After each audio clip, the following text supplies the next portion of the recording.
వచ్చాయో గౌరవ ముఖ్యమంత్రి గారు ఇమీడియట్ గా సమావేశం పెట్టే అధ్యక్ష. మొన్నటి వరకు 17,000 ఇచ్చేవారు హెక్టార్కి.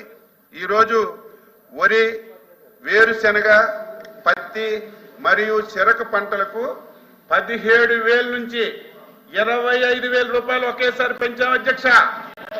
25,000 రూపాయలు.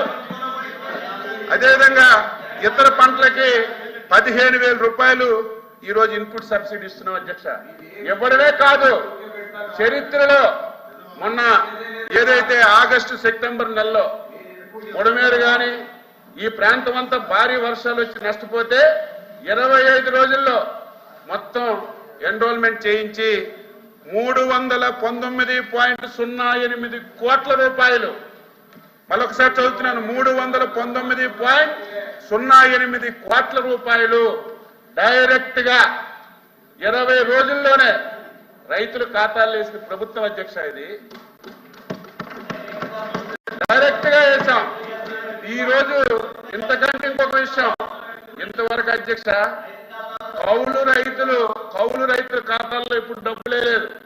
ఈ రోజు ఏదైతే మేము 319 కోట్లు ఇచ్చామో 80% కౌలు రైతులకే ఇచ్చాం. మీరు చూసుకోండి.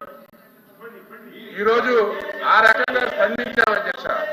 ఇంకా మీరు జూలైలో ఏదైతే ఈస్ట్ వెస్ట్ గోదావరికి నష్టం జరిగిందో దానికి 31 కోట్లు మేము మంజూరు చేసాం. ఒక 4-5 రోజుల్లో వాళ్ళ అకౌంట్లో కూడా వేస్తాం అధ్యక్ష. మళ్ళీ అక్టోబర్లో రాయలసీమలో వర్షాలు పడ్డాయి, ఒక 14 కోట్ల నష్టం జరిగింది. అది కూడా మంజూరు చేసాం. వీలైనంత తొందరగా వేస్తాం అధ్యక్ష. ఎప్పుడైనా సరే జరిగిన 20 రోజుల్లో నష్టపరిహారం ఇచ్చిన సందర్భాలు లేవు. గతసారి 17,000 ఉంటే హెక్టార్కి 17,000 చేశారు. మేము 17,000 ఉంటే 25,000 చేశాం. దట్ ఈజ్ రైతు ప్రభుత్వం, that is Chandrababu Naidu, that is NDA government.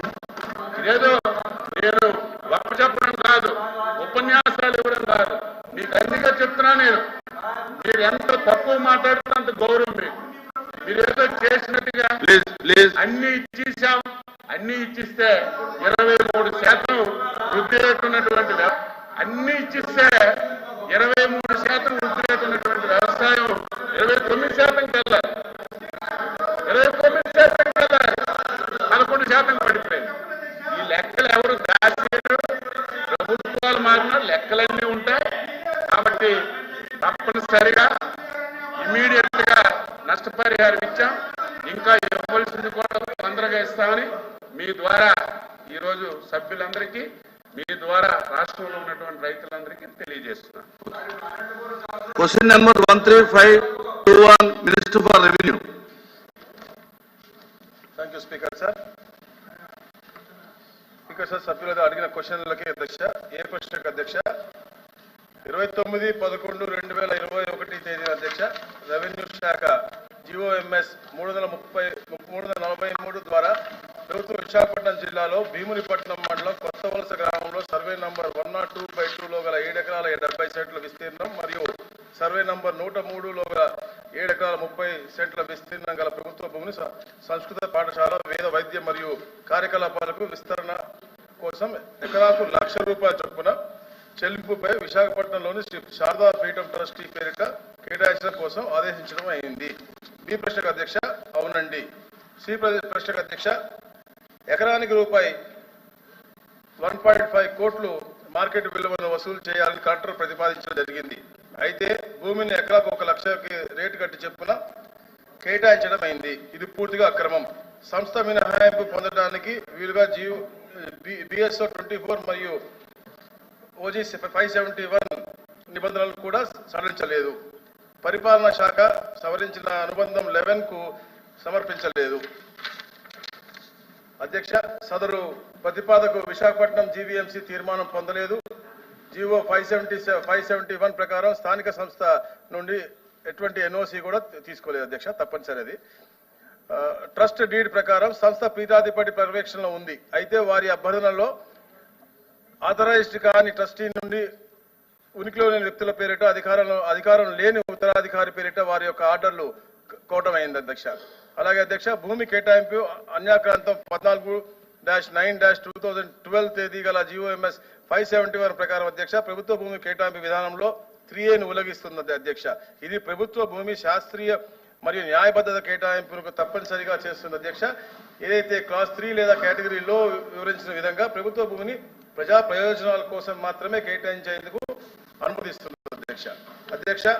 పర్యావరణం పరంగా సున్నితమైన మరియు చెరువు గర్భాలు, నదీ గర్భాలు, అటవీ పెంపకంతో కూడిన కొండలు వంటి సమస్యాత్మక ప్రాంతాల్లో ప్రభుత్వ భూమి కేటాయింపులకు నిషేధిస్తూ 14-9-2012 తేదీ గల GOMS 571 ద్వారా జారీ చేసిన భూమిని ప్రభుత్వ భూమి కేటాయింపు విధానంలో 3A(2) ఖండాన్ని ఈ భూకాయటం అన్యాక్రాంతం ఉల్లంఘిస్తుంది అధ్యక్ష.